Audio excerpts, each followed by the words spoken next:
வணக்கம் மற்றும் ஒரு இன்று நாளிடம் வணக்கம். இது இன்று நாளில் இடம்பெற்ற முக்கிய விடயங்களின் தொகுப்பு. இஸ்ரேலை வெடிக்கும் போராட்டம், பல்லாயிரக்கணக்கான மக்கள் வீதிக்கு இறங்குகின்றார்கள். இவை சார்ந்துதான் நாம் பார்க்க போகின்றோம்.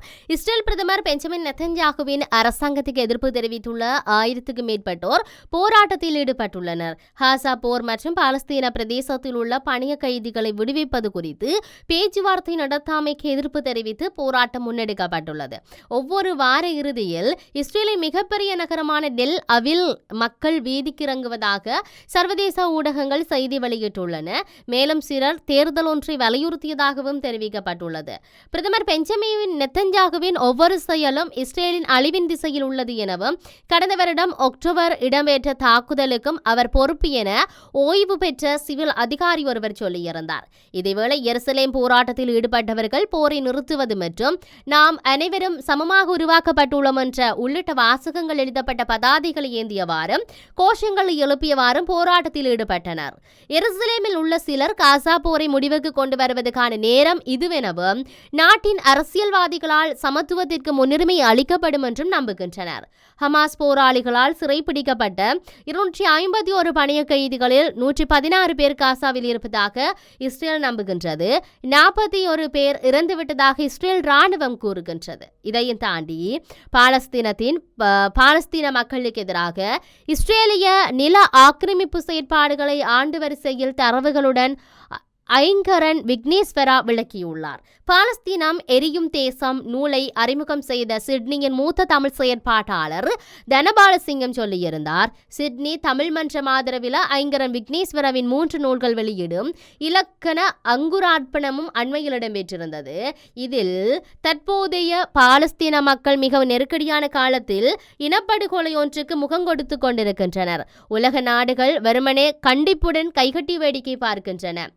இந்த நூல் அரசியலில் வரலாற்று தகவல்கள் தொடர்பாக தெளிவாக விளக்கியிருந்தார். அதாவது பாலஸ்தீன மக்கள் நோக்குகின்ற பிரச்சனைகள் தொடர்பாக எழுதிய கட்டுரைகளின் தொகுப்பாக இருந்தது. இதில் பல்வேறுபட்ட விடயத்தை அவர் சொல்லியிருந்ததையும் பார்க்கக்கூடியதாக இருக்கின்றது. உண்மையில் இஸ்ரேல் பாலஸ்தீன போரானது தொடர்ந்தும் இடம்பெற்று கொண்டிருக்கின்றது. ஆனால் தொடர்ச்சியான ஒரு தீர்வு என்பது எட்டாத வகையில் ஸ்ரீலங்காவில் இடம்பெற்ற, அதாவது தமிழர் தாயக பகுதியில் இடம்பெற்ற ஒரு இனஅழிப்பு போன்று பாலஸ்தீனத்திலேயும் இடம்பெறுகின்றது என்ற விடயத்தை பல்வேறுபட்ட அரசியல் ஆய்வாளர்கள் முன்வைத்திருந்தார்கள்.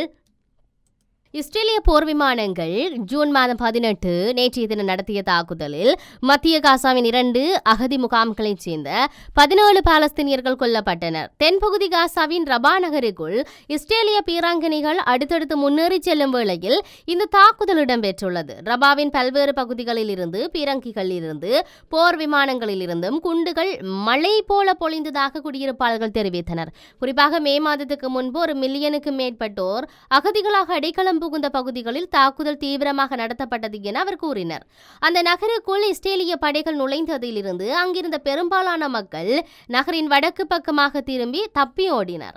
உலக நாடுகளின் எந்தவொரு தலையீடுமின்றி ரபா நகர் கடுமையாக குண்டுவீசி தகர்த்தப்பட்டது, தாக்கப்பட்டுள்ளது. இஸ்ரேலிய படை அங்கு சுதந்திரமான தாக்குதலில் ஈடுபடுகிறது. இன்று ரபா நகர் குடியிருப்பு வாசி ஒருவர் தொலைபேசி செயலி வாயிலாக ராய்ட்டர்ஸ் செய்தி நிறுவனத்துக்கு சொல்லியிருந்தார். ரபாவின் மேற்கு வட்டாரத்தில் அல் சுல்தான், அல் இஸ்பா, குருஃப் ஆகிய பகுதிகளில் நகரின் மையப்பகுதியில் உள்ள ஜஃபோராவிலும் பீரங்கி குண்டுகள் மூலம் சரமாரியான தாக்குதல் நடத்தப்பட்டது.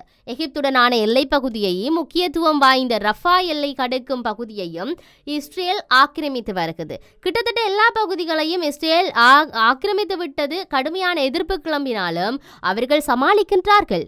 ஆக்கிரமிப்பு என்பது முறைகேடான செயல். நகரத்தையும் அகதி முகாம்களையும் அவர்கள் அளிக்கின்றார்கள் என்று அந்த குடியிருப்பு வாசி தெரிவித்திருந்தார். உண்மையில் இதற்கான தீர்வு எப்போது கிடைக்கப்படும்? இந்த பாலஸ்தீன மக்கள் மீது இனப்படுகொலை இடம்பெற்றுக் கொண்டிருக்கின்றது என்று சொல்லுகின்றார்கள். அது எப்பொழுது நிறுத்தப்பட போகின்றது? ஒரு இணக்கப்பாடு என்பது எப்போது எட்டப்பட போகின்றது என்பதை நாம் பொறுத்திருந்து பார்க்க வேண்டும். ஐநா பல்வேறுபட்ட அழுத்தம் கொடுக்கின்றது. சர்வதேச நாடுகள் பல்வேறுபட்ட தீர்மானங்களை கொடுக்கின்றது. ஆனால் அவற்றுக்கெல்லாம் பயனற்றதாய் போய்விடுகின்றது என்பதுதான் இப்பொழுது இருக்கக்கூடிய நிதர்சனமாக இருக்கின்றது. ஆகவே மற்றொரு பதிவினூடாக சந்திப்போம். வணக்கம்.